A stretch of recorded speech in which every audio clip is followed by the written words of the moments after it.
Okay, today I want to talk a little bit about what is called Mendelian genetics. And the word Mendelian comes from the name Gregor Mendel, who is known as being the father of heredity because he is the one that pioneered the studies of patterns of inheritance. Now, Mendel knew nothing about chromosomes and genes and DNA. All he knew were what he perceived as being patterns, where he noticed that the pea plants that he worked with would exhibit different characteristics when he mated pea plants that had certain what he called factors. And when he mated them together, the outcomes were pretty much they became predictable after a while. Now, pea plants are a really good study because they have very few and very distinguishable traits. And what I mean by a distinguishable trait is a pea plant is either very tall or it's short. And it's very easy to tell the difference between the two. And when you're studying genetics and what's being passed on from generation to generation, it's really important to see what the outcome of your matings are. With human beings, if you were to line up people in terms of height, you would end up getting a really wide variety of height. And you don't know where to call somebody tall or where to call somebody short. Whereas with pea plants, this is definitely tall, and this is definitely a short plant. Which brings me to my first term that you need to know. Whenever you identify something by the way it looks, you call that its phenotype. And what I have written right here for these two plants is this plant has a tall phenotype, this plant has a short phenotype. So obviously phenotype is just a descriptive word. But where we really want to do most of our work, though, is with what we call something's genotype. And I'll write that word for you right here. What a genotype is, it's the way that you describe an organism's genes. Now again, Mendel knew nothing about genes. He just knew what he called factors. He knew that plants had these different characteristics. So what I'm going to do to identify genes and genotypes is I'm going to use a diagram that I've prepared. It looks a little something like this. And what I've done is I've drawn a chromosome the way I've always been drawing them for you through mitosis and meiosis, where we have the genetic information connected somewhat in the middle with a centromere. But I always put a line on these chromosomes to show where a particular gene is.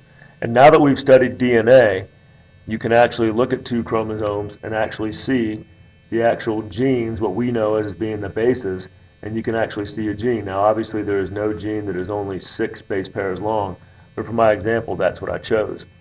If you'll notice on these chromosomes, I wrote the exact same gene for both of them. In these chromosomes, why you have 2 for every trait, or even a pea plant, why it has 2 genes or 2 chromosomes, is because you get one from your mother and you get one from your father. So in this situation right here, you can see that the mother and father gave the organism that owns these 2 chromosomes, it gave these 2 organisms the same gene, an identical gene. These 2 chromosomes, I'm going to call them the number 1 chromosomes. You get one number 1 from your mom and one from your dad. Because they are matching, we call these homologous chromosomes. That's what a matching chromosome is. It's homologous. Now, the way that we label genes, we have a very special word for the label. We call it an allele. Now, you're going to have 2 alleles at this particular chromosome location because you got one allele from your mom and one from your dad. How we label these alleles is by using capital letters. We use a capital letter that comes from usually the very first letter of what we call the dominant trait. Now in pea plants, go back to this real quick, in pea plants, tall dominates short. And what that means is anytime an organism has a tall gene on one of its chromosomes, even if the other chromosome from the other parent is a short gene, the tall is always going to show itself in the phenotype. That's called being dominant. The only way to get a short pea plant is when you have 2 of the recessive genes written on both chromosomes. Anytime that tall gene is written on one of the chromosomes, you will never have a short plant. And so we call that a dominant trait. Tall dominates short. Another example would be flower color in a pea plant. Purple dominates white. So anytime a chromosome has the gene for being purple and it's in the offspring, you are going to have a plant that is purple. So back to my example over here, I wrote these exact same two codes down. I'm going to pretend like this is the code for being a tall pea plant.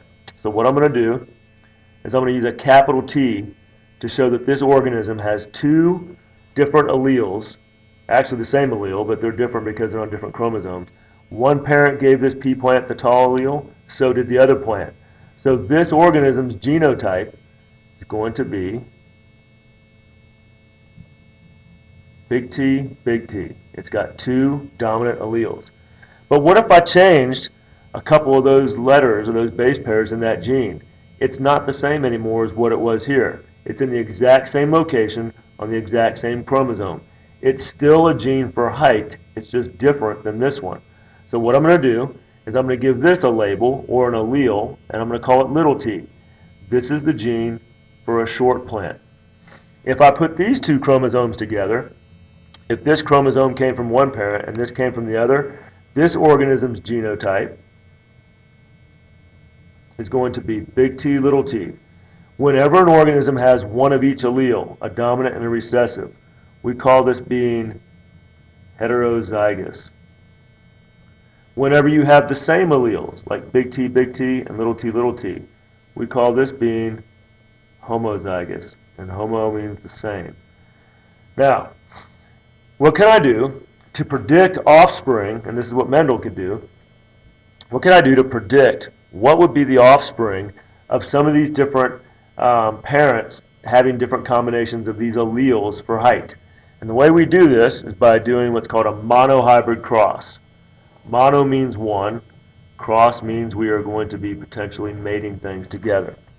So what I'm going to do is I'm going to pretend like one of my parents is heterozygous for height. So it has one dominant allele and one recessive allele. The other parent in my example also has one dominant allele and one recessive allele. What I'm going to do is I'm going to pretend like this is the pollen. So I'm going to draw this as sperm since it's male. And this is an egg. What would happen if this sperm met this egg? You would have a homozygous dominant tall pea plant. What if this sperm met this egg? You would have a heterozygous tall pea plant. What if this sperm met this egg? You would also have a heterozygous tall pea plant. And what if this sperm met this egg? You would have a short plant. So if I counted this up, I see three tall plants. And I see one short. This would be a 3-to-1 phenotypic ratio because the phenotype is the way something looks. 3 of these look tall, 1 looks short. If I counted up the genotypic ratio, the way the alleles are written, I see 1 big T, I see 2 big T, little t's, and I see 1 little t. This is a 1 to 2 to 1 genotypic ratio. And again, up here, this is phenotypic because it's the way that it looks. So this is what's called a Punnett square. And again, all it is used to do is to predict probability. You could mate these two plants together that was big T, and big T, little t, and they could have 100 short plants in a row. But that's not very probable. You would only predict 1 out of every 4, or 25% of the plants to be short. So this is an introduction to what we call Mendelian genetics. And again, it's founded by Gregor Mendel.